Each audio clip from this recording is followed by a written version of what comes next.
everyone. Welcome to another deep dive. And this one is going to be super fascinating, I think, especially for anyone who's ever looked back on their childhood and wondered how it might be affecting their parenting today. It's so relatable, right? Totally. And that's exactly what we're going to be unpacking today as we dig into the book Parenting from the Inside Out by Daniel Siegel and Mary Hartzell. This book is full of those aha moments, these Yeah. little light bulb moments where you're like, oh my gosh, that makes so much sense. Seriously, it's amazing, and it really emphasizes how understanding ourselves, our own histories and experiences can help us become not just better parents, but also, happier parents too. Absolutely, because let's be real, parenting is hard. Oh, yeah. And the more we understand ourselves, the more equipped we are to handle the challenges that come with raising little humans. So true. And the book starts off with something I found super intriguing. It's all about how we remember things actually impacts our parenting style. Memory is so powerful, isn't it? Yeah, for sure. And I had no idea that there are actually two main types of memory, implicit and explicit. Wait, so implicit versus explicit, what's the difference there? Okay, so implicit memory, it's like emotional muscle memory. Yeah. It's the stuff that's kind of below the surface, like those gut reactions we have without even thinking about it. And then explicit memory is all the stuff we can actively recall, like facts and events. So basically, implicit is like feeling and explicit is like knowing. Exactly. And what the book points out is that those implicit memories from our own childhood, they can really drive our reactions as parents even without us realizing it. Oh my gosh, that makes so much sense. Right. Have you ever completely lost your cool with your kid over something that seemed totally insignificant in hindsight? Oh, all the time. I mean, my kids could just be bickering over a toy, and suddenly I'm transported back to my own childhood, feeling all those sibling rivalry dynamics all over again. I feel that, and it's like those past experiences are shaping our responses even if we're not consciously aware of it. And that leads us to this concept of mental models, which I think is one of the most powerful ideas in the book. Mental models. Tell me more about that. Okay, so Siegel describes mental models as these mental shortcuts that our brains create based on our past experiences. It's like our brain is trying to make sense of the world, and to do that, it relies on those past experiences to predict how things will go in the future. So it's kind of like we're seeing the world through the lens of our own personal history. Exactly. And those mental models can be super helpful sometimes, but they can also lead us astray, especially when it comes to parenting. Can you give an example? Sure. So let's say you grew up in a household where emotions weren't really talked about. Maybe your parents were kind of stoic and reserved. Okay, I can see that. So as a result, you might develop a mental model that expressing emotions is kind of weak or inappropriate. So then when your own child starts having a meltdown, you might shut down emotionally or try to fix the problem instead of just being present with them and validating their feelings. Exactly. And that can lead to all sorts of disconnection, misunderstandings. Which brings us to attachment styles. Oh, yeah. Attachment styles. This is a big one. It feels like everyone's talking about attachment styles these days, right? It's everywhere. And for good reason. It's such a fundamental part of understanding ourselves and our relationships, and especially our relationships with our kids. So maybe just a quick refresher. What are the main attachment styles? So we've got secure attachment, avoidant attachment, ambivalent attachment, and disorganized attachment. And these styles develop really early on in life, right? Based on those first relationships we have with our caregivers. Yeah, exactly. Like how responsive and attuned our caregivers were to our needs. How consistently they showed up for us that kind of shapes our expectations for relationships later on. So if someone had a really secure attachment with their caregivers, are they pretty much guaranteed to be amazing parents? It definitely gives them a good foundation. But remember, we're all human and we all make mistakes. And even if you had a less than ideal childhood, the amazing thing is that you can still develop what's called an earned secure attachment style as an adult. Wait, earned secure. What's that? Basically, it means that through therapy, through self-awareness, through really doing that inner work, you can actually learn to rewire those early attachment patterns. So it's we're not doomed to repeat the mistakes of our parents. Not at all. We have the power to create new, healthier patterns for ourselves and for our children. Okay, that is seriously hopeful and inspiring. It is, and it's a big part of what parenting from the inside out is all about. It's we're getting a glimpse behind the curtain of our own minds, and then we can start to make some changes. I love that analogy. It's so true. All right, so we've talked about memory, mental models, and attachment styles, all of which highlight how our past can shape our present. But how do we actually start to parent differently? I mean, isn't it all just instinct at a certain point? Instinct definitely plays a role, but we're not just slaves to our biology. We have the ability to choose how we respond to our children. And that's where mindset comes in, right? You got it. Mindsight is this incredible ability to understand both our own minds and the minds of our children. Okay, that sounds kind of like a superpower. I mean, how do we actually see into our kids' minds? It's not about literally reading their thoughts, but it's about being attuned to their emotions, trying to understand their perspective, even when it's totally different from our own. So it's like putting ourselves in their shoes, trying to see the world through their eyes. Exactly. And the book gives this great example about a little girl who finally manages to walk across a balance beam. Oh, I can just imagine how proud she must be feeling. Right. But instead of reflecting that pride back to her, Hmm. her teacher just says, "You're terrific." Now, that seems positive on the surface, but it actually misses the mark Wait, why? because it's not really attuned to the girl's internal experience. It doesn't acknowledge her effort, her courage, her perseverance. Imagine if instead the teacher had said, "Wow, you must have been a little scared, but you were so brave to keep trying. You really learned to trust yourself." Oh, wow. Yeah, that's so different. That second response is like you're really seeing her, you're validating her experience. Exactly. And that's the power of mindsight and what Siegel calls integrative communication. It's about connecting with our children in a way that helps them feel seen, heard, and understood. So it's not just about saying the right things, it's about really being present and attuned to what's going on for them emotionally. Exactly. And that kind of presence can be so healing for both the child and the parent. Now I'm starting to see how all these pieces fit together. Our past shapes our present, but we have the power to choose how we respond to our children. And by developing mindsight and practicing integrative communication, we can create those secure, loving connections that we all crave. Couldn't have said it better myself. So we've just scratched the surface here, but I think this gives us a really good foundation for understanding how our own inner world influences our parenting. Absolutely.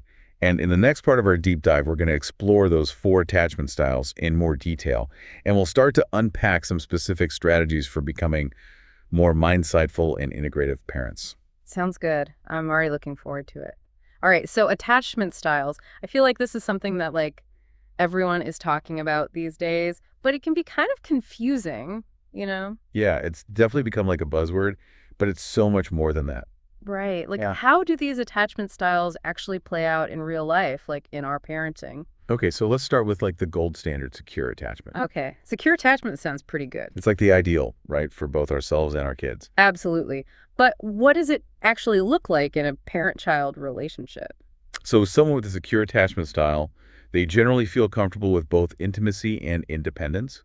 They can lean on others when they need to, but they also trust their own strength, and they're not afraid to go after what they want. So in a parenting context, does that mean a securely attached parent is good at knowing when to provide support and when to step back and let their kid do their own thing? You, yeah, they can be that safe haven for their child, but they also know when to encourage their kids' exploration and independence. They're not like helicopter parents hovering over their kids' every move. Oh, I know some helicopter parents. That we all. So it's about finding that balance between being there for your child, but also letting them spread their wings a little bit. Exactly. It's about giving them the space to grow and learn and become their own people. Okay, that makes a lot of sense. Now, what about the insecure attachment styles? Let's start with avoidant attachment. What makes this style different from secure attachment? So people with an avoidant attachment style often learn to suppress their emotions and needs as children. Maybe their caregivers weren't very emotionally available, or maybe they're even rejecting of their needs. So they kind of adapted by becoming very independent and self-reliant. It's like they learned to just take care of themselves because they couldn't really rely on anyone else. Yeah, it's a survival mechanism, but it can make it hard to form close relationships later on. So how might that show up in their parenting? Well, they might struggle with being emotionally expressive or responding sensitively to their child's needs. They might have a hard time with things like physical affection or talking about feelings. It's like they're kind of emotionally distant, even if they don't mean to be. Yeah, and that can be really confusing for their kids who are wired for connection. Okay. That sounds tough. And then there's ambivalent attachment. This one always sounds like kind of a roller coaster to me. It can be so with ambivalent attachment, the caregiver's responses might have been inconsistent or unpredictable. Sometimes they were there, sometimes they weren't. So the child never quite knew what to expect. So it's like they're always on edge, always wondering if they're going to get their needs met. Exactly, and that can lead to a lot of anxiety and insecurity in relationships. And those anxieties can definitely carry over into adulthood and into parenting. For sure, as a parent with this style, you might be overprotective or have a really hard time letting your child explore independently. You might also be prone to like emotional ups and downs, which can be confusing for your kid. So it's like both the parent and the child are struggling to feel secure. And then there's disorganized attachment, which is Mm. often associated with trauma or Oh, abuse. this one sounds really heavy. It is so disorganized. Attachment often develops when a caregiver is the source of both comfort and fear. Yeah. They're supposed to be the person who keeps the child safe, but they're also the person who's hurting them.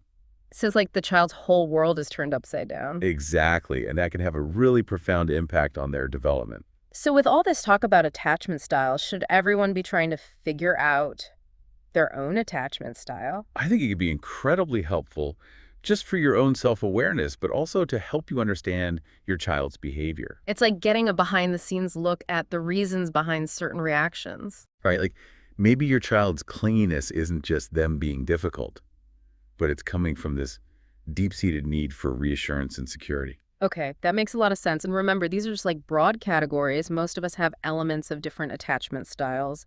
And it's not about putting ourselves or our kids in rigid boxes. Exactly. It's about understanding those underlying patterns and using that knowledge to create more secure, loving connections. Which brings us back to earned secure attachment. It's so amazing to know that we can actually heal and grow from those early experiences. It really speaks to the resilience of the human spirit. It's like we're not stuck with the past. We have the power to choose a different future. Absolutely. And that's such an empowering message. So even if we didn't have the best role models growing up, we can still break the cycle and do things differently with our own kids. And that's the beauty of it. We can learn new skills, we can develop healthier patterns, and we can give our children a different experience.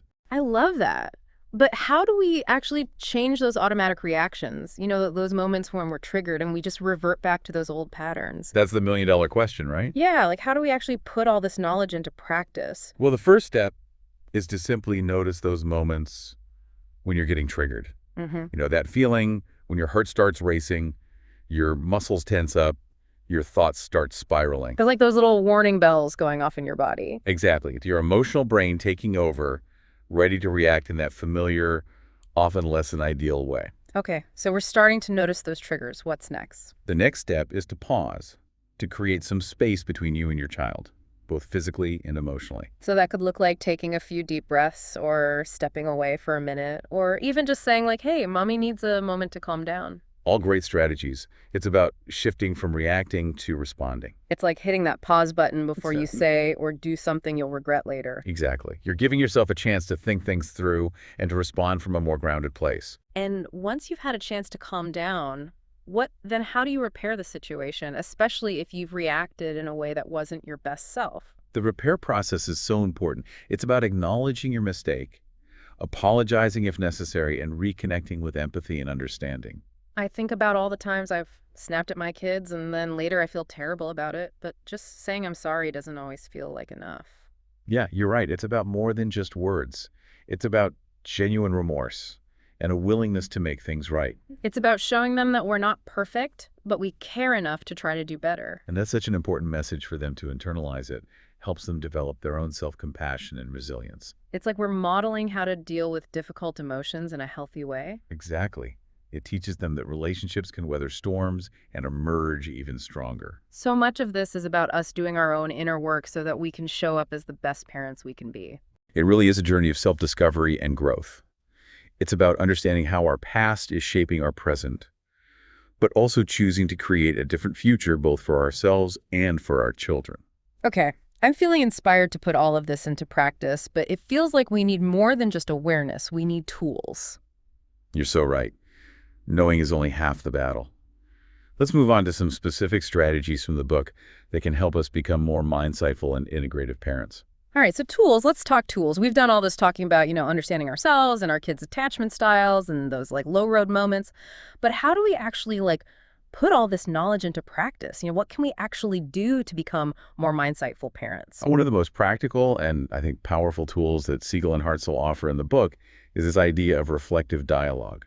Reflective dialogue. Okay, we've touched on this a little bit, but I think it would be really helpful to dive in a bit deeper. What exactly is it, and like how does it work? Basically, it's about having conversations with your kids that really focus on their inner world, their Hmm. thoughts, their feelings, even their physical sensations, like what's going on in their bodies. So it's not just like the typical "how was your day" kind of conversation. Right. It's about going deeper and really trying to understand what's going on beneath the surface. I like that. And so what are some ways we can like encourage our kids to open up and share what's going on inside? Asking open-ended questions can be really helpful. Instead of asking questions that just require a yes or no answer, try asking things like, what was the most exciting part of your day? Or was there anything that made you feel frustrated or sad? Oh, that's good. And it's not just about the questions we ask, right? It's also about how we listen. You're so right. Yeah. It's about listening with our full presence and attention, putting down our phones, making eye contact, really tuning into what they're saying, both verbally and non-verbally. It's like giving them the message that, hey, you matter, what you have to say is important to me. Exactly. And as they're sharing, you can reflect back what you're hearing. So, for example, if your child says, I'm angry because my friend wouldn't share, you could say something like, you sound really frustrated that your friend didn't want to share their toys. So you're not like dismissing their feelings or trying to fix the problem. You're just acknowledging their experience. Right. And that can be so validating for them. It helps them learn to identify and understand their own emotions, which is such a crucial life skill. Okay. I love this idea of reflective dialogue. But what about those times when our kids are just like clams? They come home from school and they just don't want to talk. You're so right. That happens to all of us. And in those moments, it's important to remember that reflective dialogue doesn't have to be this formal sit-down conversation. So you're saying we can weave it into everyday moments. Exactly, like while you're driving in the car or making dinner together or reading a bedtime story. Oh, I love that. Like just finding those little opportunities to connect and check in with them. Right, and you can even use those moments to talk about the characters in a book. Like if you're reading a story about a character who is feeling sad, you could ask your child, why do you think the character is feeling sad? Have you ever felt that way? It's like sneaking in those little life lessons while you're having fun together. I love that. Yeah. And speaking of sneaking things in, let's talk about mindful parenting. Okay, mindful parenting. What's that all about? So we've talked about mindfulness in terms of our own reactions, like noticing when we're getting triggered and hitting that pause button. Right. But mindful parenting is also about bringing that present moment awareness Yeah. to our interactions with our kids. So it's like being fully present in those everyday moments with them? Exactly. It's Yeah. about noticing our own thoughts and feelings and bodily sensations as they come up so we can make conscious choices about how we respond to our children. I can see how challenging that would be, though, in the heat of the moment, like when your toddler's having a meltdown in the grocery store and you just want to get out of there. Oh, for sure. It takes practice. But the more you do it, the easier it becomes. And those mindful moments can really have such a powerful impact on your relationship with your child. So it's about being intentional with our parenting, even in those like chaotic everyday moments. Exactly. It's about choosing connection over reaction. I think this whole deep dive has been so insightful. It's given me so much to think about and so many new tools to try. I especially love the emphasis on self-compassion. It's like we can't be the best parents we can be if we're constantly beating ourselves up. So true. Being kind to ourselves allows us to be more kind and patient with our children. And those little moments of connection and understanding, that those are the moments that really matter. They really do. Yeah. And they can have a ripple effect that lasts a lifetime. Well, for anyone listening who wants to learn more about all of this, we highly recommend checking out Parenting from the Inside Out by Daniel Siegel and Mary Hartzell. It's such a great resource for anyone who wants to deepen their understanding of themselves and their children. And remember, it's all about progress, not perfection. Keep learning, keep growing, and keep connecting with those amazing little humans in your life. Thanks for joining us on this deep dive, everyone. Until next time. Hey everyone, if you enjoyed this video, don't forget to give it a thumbs up. And if you haven't already, hit that subscribe button and turn on the notification bell so you never miss an update. Your support means the world to me and helps the channel grow. Thanks for watching, and I'll see you in the next one.